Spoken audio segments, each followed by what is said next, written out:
All right, Dane, another UFC pay-per-view fight week. We're sitting in Vegas, about ready to head out to Texas. I know that myself, and I can speak for the guys operating the cameras, we're excited about this one, man. Getting on a plane, going down, seeing an event with fans. For you, man, I mean, you've been doing this for so long. When you think about going into fight week and doing all the media and everything, you still as excited as you've ever been doing this job? Yeah, no, it's almost like reinvigorated me this whole last year, all the things that have happened. And obviously, from the Apex to Fight Island, all that stuff was unique and cool and challenging and fun to do. Mm-hmm. But now that we're starting to get back into crowds and, we have all kinds of fan events planned down there. It's been, and Jacksonville was insane. Yeah. Just so good, so fun. I'm really looking forward to Texas now. Yeah, and I wasn't down there in Jacksonville, unfortunately. I know you kind of spoke about the event, but when you look back on it now and like the high of the night, I guess, has worn off a little bit, like where would you rank that in terms of nights in your career, all the different fight events that you've been to? Yeah, it's one of the best ever. Mm-hmm. One of the best ever, especially if considering, everything that's happened and going into the first real sold-out indoor arena sporting event, you know what I mean? Mm-hmm. I guess it was awesome. And I can do all the bells and whistles, but the fighters went in and delivered that night. I mean, they really did. Mm-hmm. Well, let's look at the UFC 262 this week. You're kind of moving into a new chapter of the UFC's lightweight title, Michael Chandler versus Charles Oliveira. Obviously, I mean, you and I spent months talking about the different ways that you could sort of figure out what was going to happen at lightweight. Why was Charles Oliveira, Michael Chandler the way to go for this first vacant title fight? Yeah, well, Dustin Poirier was the guy, and he decided to take the Conor fight, which he should have. Mm-hmm. It's exactly what he should have done. Kid's been grinding his whole career, and these fights, time, place, everything, they happen every once in a blue moon. He made the right decision, and Oliveira and Chandler were the two guys that are deserving right now of this title shot. So it's perfect. That was obviously a perfect fight for Dustin for all the reasons you said. He gets to settle that trilogy with Conor. It's a big moneymaker fight for him. If you would have had your druthers, was that the fight you would have wanted for Conor? I mean, Conor, you know what he's been through and the results that he's had. Did you want to turn around? Did that make the most sense to you, or were you kind of hopeful? If you could have had it any other way, would you have had him fight someone else? Yeah, no, that's the fight that makes sense. You do that trilogy. Coming off that second fight, the way everything went down, the way it played out, you absolutely, positively do that fight. Mm-hmm. And I want to talk about the main event this week, but now that one more question on the Conor fight, what do you think is at stake for him? I know we bring this up all the time, but if he loses to Dustin again, coming off of really a knockout loss, a very definitive loss in Fight Island, mm-hmm. Where do you think that puts Conor? What do you think is on the line for him on this one? I have no clue. I mean, you have to see how the fights play out first before you can answer those type of questions. You got to ask me that question after that fight happens. Mm-hmm. Okay. How about this one this weekend, Chandler and Oliveira? You said why it made sense to put it together. Stylistically, as a fight fan, what are you looking for in this one? Yeah, I mean, listen, both guys are on a tear. First of all, Michael Chandler, I love this kid's attitude. He's willing to fight anybody, anywhere. He's willing to be a backup.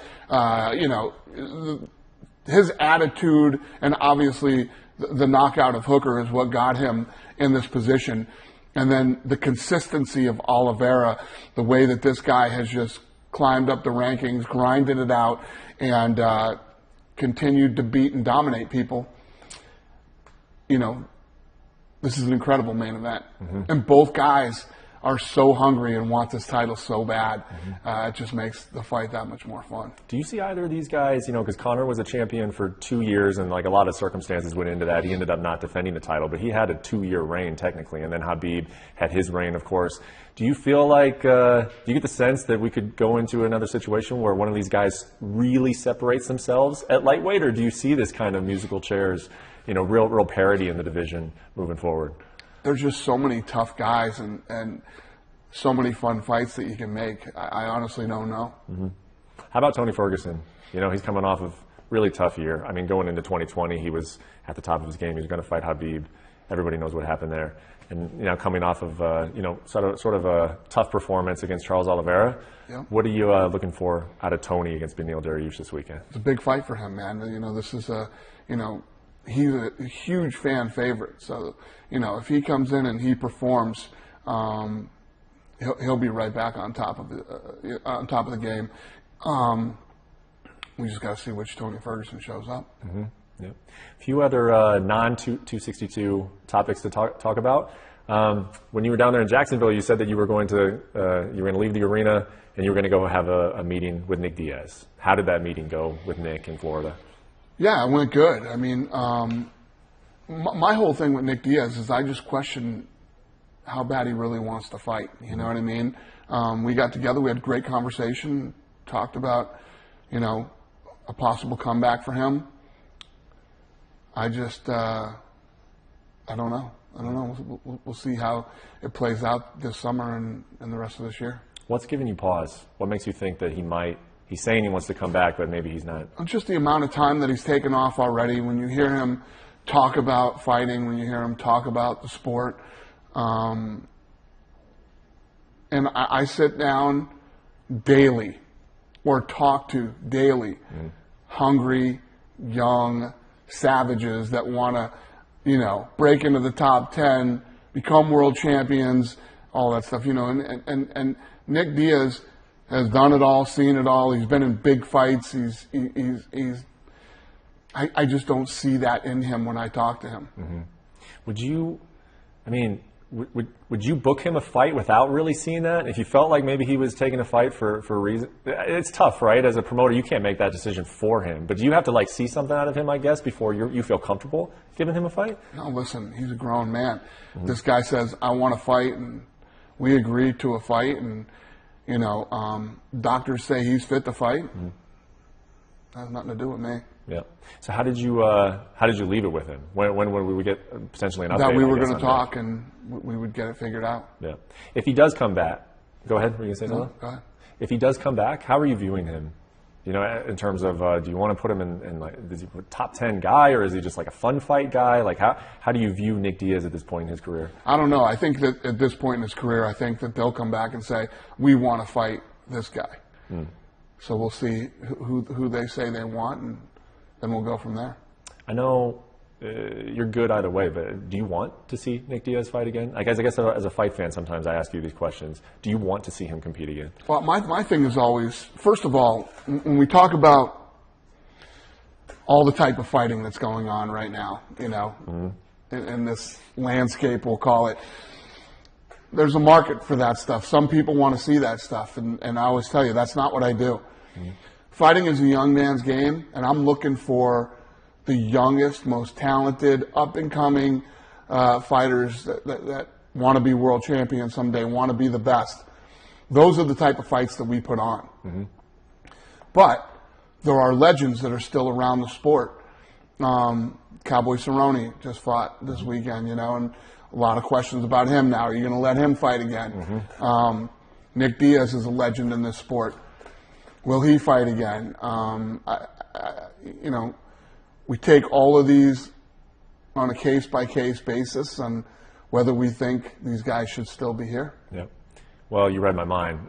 What did you think of Cowboy's fight on Saturday, and have you had a chance to speak to him yet? I think that it was, classic Cowboy.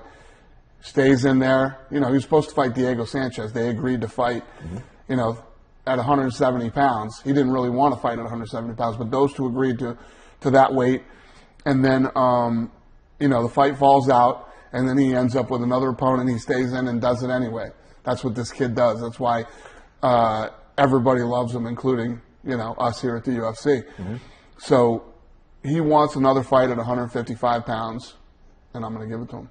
Mm. Will that be his retirement fight? Probably. Okay. Any idea who you would want to pair him with? I don't yet. Guy like Cowboy at the end of his career. What I like to do is let him take some time off, get ready for another camp, and then we'll figure out an opponent, and he can start cutting weight and training and doing his thing. You got to put him in an arena with fans, I imagine, right? I mean, Cowboy's retirement fight, that's one that needs fans at it. Yeah. I hadn't thought about it until you just said it, but yeah. Yeah. Another guy who fought last weekend, Neil Magny. He gets a big win over Jeff Neal, who's a savage guy, a real hard hitter at 170. So Neil gets the job done, and I get the sense, and I think everybody does, it's not really a sense, it's been pretty direct, that Khamzat Chimaev is targeting Neil Magny. I mean, he is directly targeting him now for a while. Is that a fight that you want to put together between Neil and Chimaev? It's not a fight that I'm like, oh God, I got to make this fight. But Khamzat's probably going to fight this summer, come back this summer. So we'll see. We'll see who's available, what makes sense, and all that good stuff. Did you see what he wants his second half plan to be? No. He put it on Twitter. He tagged you. August 170 pounds. September 185. November 170, December 185. That's how he would like to finish out the year. I like that. You do? Yeah. All right. Because I'm sure you love it, but sometimes you just said cowboy. He wants to get in there every time. Sometimes you got to save these guys from themselves. Khamzat had COVID and was still training. You got to save him from himself a little bit, or you're on board with 4 fights this. Look at what he did in Fight Island. I mean, he's obviously capable of doing stuff like that. But ever since that happened, I mean, the guy's had an incredible bad luck streak. Mm-hmm. Mm-hmm. Have you seen these videos of Francis Ngannou going back to Cameroon? Yeah, so cool. What do you think? I love that stuff. I mean, when he did it, when Valentina Shevchenko went home and met with the president, and Habib when he would go back after his fight, I mean, it's so cool to see that and see them. The love that they get when they go back to their countries after winning a world title or after winning a big fight. It's awesome. So when he comes back, obviously, all the focus is going to be, all right, what's next for him? And a lot of people thought, you yourself included, thought it was going to be John for a while. Now it doesn't look like it's going to be John. Is it still Derrick Lewis? Is that the fight that we should be anticipating for his first title defense? Yeah. Yeah. And any conversation with John over the last few weeks, or is it just... No, I haven't, but Hunter has a great relationship with John, so I know those two have been talking. Mm-hmm. Listen, John's one of the best to ever do it. If he wants to fight, we'll get a fight done for him. But he's got to want to do it. Yeah, and staying on heavyweight for a second, kind of was wondering what Stipe was going to do. He put out an Instagram that said, I'm bulking up, and I feel like I'm going to become all these guys' worst nightmare. What do you think it makes sense for Stipe? Obviously, he went in that fight. A lot of people thought he was the heavyweight GOAT. He loses the title. What do you think would make sense if he does want to continue? Well, a lot of people didn't think he was the heavyweight GOAT. He is the heavyweight GOAT. I mean, he is. The guy has put in the work and done all the things you need to do to be the heavyweight GOAT. He is. That's a fact. And I don't know. We'll see what's next. I like that he's fired up and wants to fight again. Yep. But yeah, I mean, listen. We could do John and Stipe, too. Good. Yep. All right, last month you put out a photo with very little details. You were standing next to Floyd Mayweather and Sakakibara, the old owner of Pride, current owner of Ryzen. What did you guys talk about that night? How did that picture come together? Well, Floyd hit me up and asked me to swing by his house on my way home. He lives like one neighborhood over from me. Yeah. And I went over there and Sakakibara was there. Mm-hmm. And... Floyd had a deal going on. I wouldn't say that he was looking for me. I don't know. I shouldn't even get into this. Floyd asked me to come by. Okay. Yeah. Okay. To be involved in anything that he's currently doing? Yeah. I mean, he and I are going to end up doing something eventually. I don't know what, but I didn't see this whole. The YouTube silliness that's going on right now happening. I didn't see that coming. So, when he gets through this thing. Well, let me ask you this. I won't ask you any specific stuff about all the YouTube silliness, except for how long do you think it lasts? How long do you think the appetite is there for what's going on and this kind of disruptor that's going on in combat sports? I don't know, man. One of the things that I freaked out on De La Hoya about was. We were doing the McGregor fight, and, he's telling people not to watch it. Mm-hmm. I'm never going to tell people not to watch anything. Like I tell you, there's a certain appetite out there for certain things, and,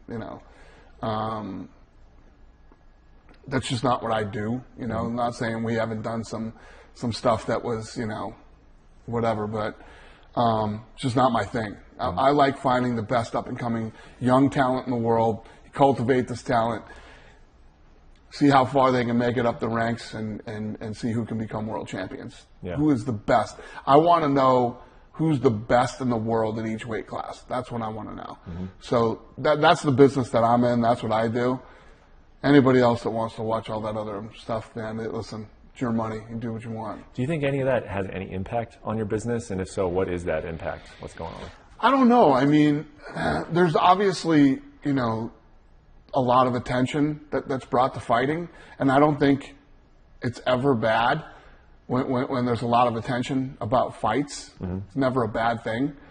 I was just in Mexico this weekend, and I watched the UFC event, and then as soon as the main event ended, it rolled right into the Canelo fight, and I watched the Canelo fight, and I think that, as a fight fan, which I am a massive fight fan, when a fight is happening, we just can't help ourselves. We have to watch a fight, and I don't know if any of it's bad or good, or I don't know what the answer to the question is, but people talking about fights is never a bad thing. Yeah. How did you feel in the moment when the crowd, the first crowd in over a year in Jacksonville, is chanting about Jake Paul? What went through the mind of Dana White in that moment? Yeah, no, listen, you cannot deny the fact that this kid has inserted himself into the conversation with real guys. Yeah. This guy's got 3 fights. He's got 3 fights against, And I got to tell you, I don't know if I truly believe the Ben Askren thing. I have a hard time wrapping my brain around that. But yeah, it's interesting. Yeah. It's going to see how long it takes before this kid's 15 minutes is up.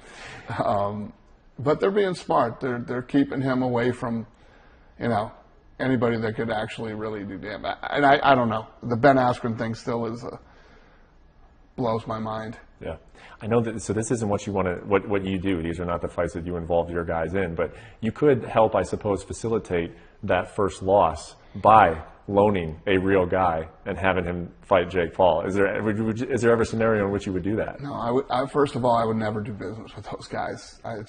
No. No, just not what we do. I'm going to loan them a guy for what? Yeah. No, there's no way.